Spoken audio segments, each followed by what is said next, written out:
Olá, seja bem-vindo a mais uma aula do Núcleo de Educação e Urgência. Meu nome é Juliana e hoje a gente vai falar sobre sinais vitais nas vítimas pediátricas. Lembrando que esse POP é o POP 04, onde a gente encontra lá todas as medidas de sinais vitais das vítimas de todas as idades, incluindo os valores relacionados à pediatria.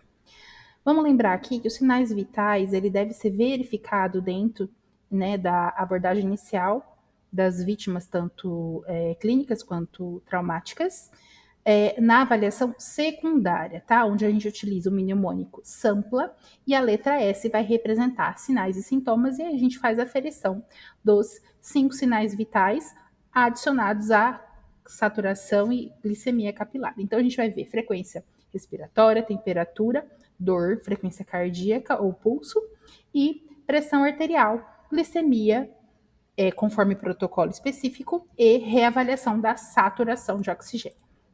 Vamos lembrar aqui que quando a gente fala, né, de verificação de sinais vitais, de avaliação de qualquer parâmetro, a gente está falando das vítimas crianças que têm essa variação do 0 até sinais de adolescência, onde eu posso encontrar indivíduos que eu tenha dificuldade de colaboração por conta da sua imaturidade, né, em termos de compreensão, em termos de desenvolvimento neurológico. E aí, nesse momento, é muito importante a gente incluir a figura do tutor, a figura do responsável, da mãe, para conseguir acalmar e a gente conseguir fazer com eficiência e qualidade essas medidas que são importantes para a elucidação do caso, importantes na avaliação de parâmetros de como essa criança tá, essa vítima tá. Vamos começar então pela pressão arterial e a gente já começa com uma frase aqui para a gente refletir. Não há necessidade de verificar a pressão arterial em crianças, então é muito importante a gente já desmistificar que isso é uma afirmação falsa. Existe a necessidade de verificação de pressão arterial em crianças, sim, desde que eu tenha um manguito, um material apropriado para isso, tá? Então, existem algumas condições em que a medida da pressão arterial vai trazer um sinal de avaliação adequado. Exemplo, quando o paciente tem suspeita de um choque circulatório, por exemplo. É muito importante a medida. As crianças traumatizadas, crianças que têm outros agravos, exemplo, acidente escorpiônico, crianças com quadro de desidratação grave. Então, essas crianças que podem estar expostas a algum tipo de choque, elas são necessárias, é necessário que a gente faça a verificação, sim. Então, é muito importante a gente tirar esse conceito falso de que em criança não se verifica pressão. E falando em pressão arterial, o que é importante e que difere talvez um pouco do adulto, ou que eu preciso reforçar essa especificidade na criança. Então, é muito importante que, para verificar a pressão, eu tenho que ter o manguito adequado. Então, eu tenho que ter o tamanho apropriado. A gente tem alguns manguitos aqui, exemplos, tá? De tamanhos diferentes para vítimas de portes diferentes. Esse manguito precisa cobrir de 75% a 10% do braço, que é o local mais apropriado para fazer a medida da pressão arterial. É importante que o manguito esteja alocado a 2 a 3 centímetros acima da fossa antecubital, que é onde a gente vai posicionar o estetoscópio para fazer a ausculta da pressão arterial. E que aquela bolsa de borracha, que é aquele material que tem dentro do manguito, ele precisa estar cobrindo acima da artéria, em cima da artéria braquial. Ele precisa estar sobre a artéria braquial para que seja feita a medida adequadamente. Então, a gente tem uma tabela aqui fazendo a relação, né, da largura da bolsa de borracha em comparação ao membro das vítimas aqui, considerando várias idades. Então, recém-nascido, criança, infantil, adulto pequeno, em relação ao tamanho e comprimento desses dispositivos. E aí a gente fala em relação às medidas, né? A gente vai utilizar como referência uma regrinha simples aqui, baseando-se no valor identificado da pressão arterial sistólica, tá? Onde nos recém-nascidos, que são, né, as crianças de 0 a 28 dias, a pressão arterial sistólica precisa estar em torno de 60 ou mais. Abaixo disso, se essa criança está hipotensa. Nos lactentes, que é de 1 a 12 meses, a pressão arterial sistólica precisa estar igual ou acima de 70. Nas crianças de 1 a 10 anos, a gente vai aplicar uma formulinha simples, onde eu pego o valor de 70 e acrescento 2 vezes a idade. O valor que dá aqui, ele precisa ser igual ou acima disso para a criança não, para eu não considerar que a criança está hipotensa. Então, vou dar um exemplo de uma criança de 4 anos. Eu vou pegar 70 mais 2 vezes 4 anos, que vai dar 8.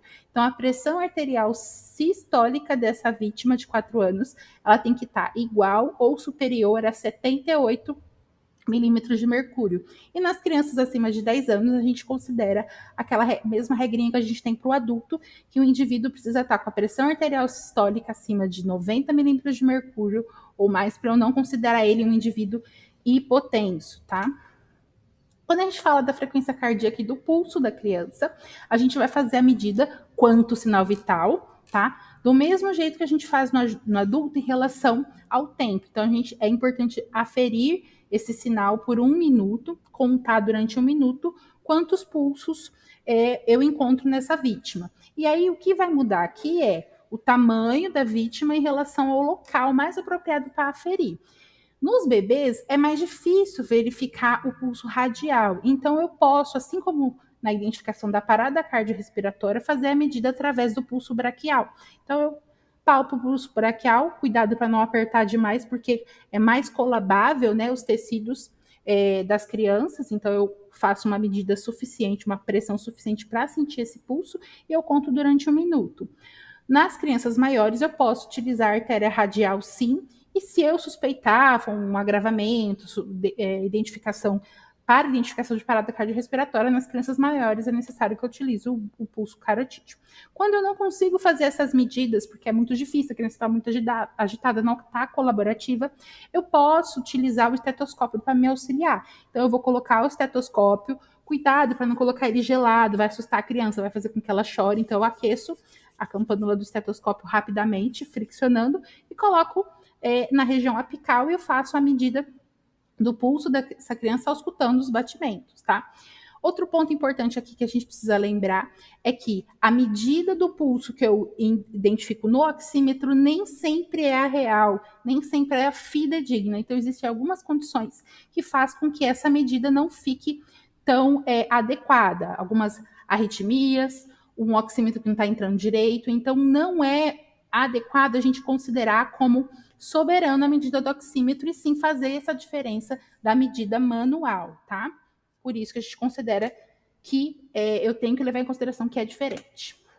Em relação aos valores, então, a gente tem do nascimento até sinais de puberdade uma variação importante da média da pressão, da média do pulso, né, média da frequência cardíaca da criança, tá? Onde os RNs eles têm uma média de 120 a 160 batimentos por minuto, os lactentes, que é até 1 ano de idade, de 80 a 140, de 1 a 2 anos, de 80 a 130, dos 2 aos 10 anos, dos 75 a 120 batimentos por minuto, e acima de 10 anos, a gente tem a frequência similar à frequência do adulto, tá? Porque aí a criança já está entrando na adolescência, então ele vai estar de 60 a 100 batimentos por minuto. Lembrando que tudo isso vai variar de acordo com o status que a criança está naquele momento. Então, se ela está vigil, se ela está dormindo, pode ter uma pequena variação, mas variações muito grandes em relação a isso, a gente pode considerar alterações, muito para cima ou muito para baixo.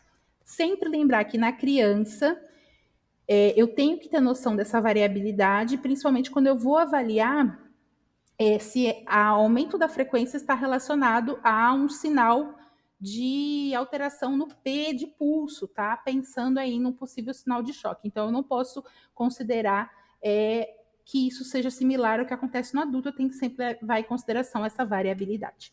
Quando a gente fala da frequência respiratória, então na frequência respiratória da criança, a gente também vai verificar por 1 minuto quantas incursões por minuto o tórax da criança faz, então quantas vezes ele sobe e desce. Na criança, é muito importante a gente lembrar que as crianças, elas têm, às vezes, a respiração um pouco mais superficial, principalmente as crianças menores. Não é incomum a criança estar toda encapotada, cheia de roupa. Então, para a gente poder avaliar melhor isso, é muito importante que a gente retire a roupa da criança e faça essa avaliação visual focado no que está acontecendo ali, tá? A criança também, às vezes, tem uma respiração mais abdominal. E lembrar que nesse momento que eu faço a gente vai despir a criança, né? A gente pode enxergar, além da frequência respiratória, a amplitude dessa respiração e alguns comportamentos dando sinais de esforço respiratório. Então, é o momento oportuno para fazer todas essas avaliações juntas também, se eu não conseguir identificar adequadamente lá na letra B da avaliação primária. Tá? Então, eu avalio, mas eu avalio o contexto em si, não só a frequência. Quando a gente fala de valores de referência, então a gente tem os adultos e os adolescentes nos valores similares, de 12 a 120 incursões, e nas crianças maiores, de 20 a 25, a gente tem parâmetros de normalidade. Lembrar que no recém-nascido e crianças menores de 1 ano, a média da frequência respiratória é maior, então é de 30 a 60 incursões por minuto. Tá? Acima de 60 incursões em qualquer vítima, a gente já considera algo muito grave em termos de padrão ventilatório, padrão respiratório.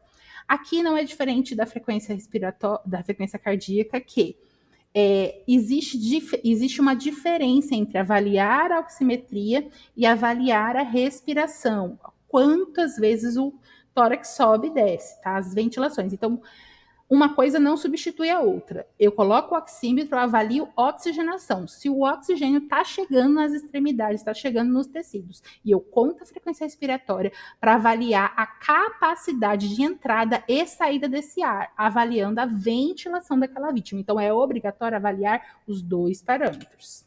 Quando a gente fala de temperatura, não existe muita diferença em relação à variação de temperatura em comparado com o adulto. O que é importante a gente pensar aqui é a criança, é muito importante a medida, né, a verificação deste parâmetro. A gente utiliza o termômetro digital, faz a antisepsia adequada do dispositivo, e a gente acondiciona, né, acomoda esse termômetro zerado na axila da criança, mas às vezes a gente tem algumas crianças que têm uma estrutura menor ou que têm o IMC reduzido, a criança está menorzinha, né, mais magrinha, e aí forma um buraco na axila. Você não consegue fazer contato pele com pele para o sensor do termômetro estar lá. Então, nesses casos, a gente pode lançar mão de outro local de aferição, que é na medida da inguinal. Mas cuidado com fralda, com roupa, tá? Em geral, a gente utiliza a axila para essa medida. Os parâmetros, a nomenclatura de referência aqui vai ser a mesma do adulto, tá? Então, lembrar que a criança é mais suscetível às alterações de temperatura, então é obrigatório que a gente faça essa medida da adequada, correta da temperatura da criança. Quando a gente fala de dor, dependendo da idade da criança, a gente não vai conseguir aplicar a escala numérica. Então, a gente precisa ter tranquilidade e conhecimento para aplicar a escala analógica, onde, dependendo de faces que o paciente apresenta, eu vou indicar a presença ou não de dor. Então, observar a criança é algo muito importante nesse momento e eu faço a medida da dor na criança também. Em relação à saturação de oxigênio, a gente tem os mesmos valores que os adultos, então a métrica é a mesma, mas é muito importante a gente identificar os fatores que alteram na criança e os dispositivos adequados. Então é importante a gente ter um sensor adequado para aquela faixa etária, utilizando, né, um ponto de referência adequado, onde eu coloco o sensorzinho, a luzinha lá do oxímetro, e avaliar o que pode alterar. Então, é muito comum eu ter criança com as extremidades frias, isso afeta. A criança ela vai ter uma movimentação maior, principalmente os bebês, e ele não vai colaborar. Às vezes eu tenho a recusa da criança por medo do dispositivo, por medo da situação, e muitas das vezes eu tenho a não colaboração. Nesse momento é muito importante colocar o adulto responsável próximo, né, desse processo, para a criança poder aceitar e a gente poder fazer a medida mais adequada possível. E por fim, não menos importante, a gente tem a glicemia capilar, que é muito importante a gente lembrar que na criança a gente mede a glicemia capilar, medimos considerando os mesmos critérios que a gente utiliza no adulto. Então, um paciente rebaixado, né, que tem um Glasgow inferior a 15, por exemplo, a gente vai verificar a glicemia capilar. Nos pacientes que apresentaram uma crise convulsiva no pós-ictal, eu vou verificar a glicemia capilar. independente se é adulto ou se é criança. No paciente que tem sinais de hipo ou hiperglicemia, eu devo fazer a medida da glicemia capilar. E nesses casos aqui, a gente vai considerar o ponto de punção da glicemia capilar, que vai diferir um pouquinho do adulto, considerando a idade. Então, nos bebês e nos lactentes, nos RNs e lactentes, quer dizer, a gente vai utilizar a ponto de punção do calcânio, que vai extrair melhor o sangue, vai machucar menos, né? O bebê tem um dedinho muito pequenininho, delicado, é muito ruim fazer uma punção ali. Então, a gente vai utilizar o calcânio e nas crianças maiores a gente vai utilizar a mesma técnica que o adulto. O que vai mudar aqui vai ser a conduta diante disso. Por quê? Os valores de referência mudam um pouquinho nos lactentes e crianças recém-nascidos e adulto. Então, nos lactentes de 50 a 99 miligramas por decilitro é a faixa de normalidade, menos ou mais que isso eu tenho alteração, e nos recém-nascidos é de 60 a 99 miligramas por decilitro, menos ou mais que essa faixa a gente tem alteração. Mas diante de uma alteração, eu não punciono diretamente a criança, é mandatório que a gente comunique a regulação médica e aguardar a conduta que deve ser ditada ali pelo médico regulador. E a partir desse momento a gente vai fazer o que for solicitado, registrando tudo o que está acontecendo. É isso, pessoal. Muito obrigada. Até uma próxima.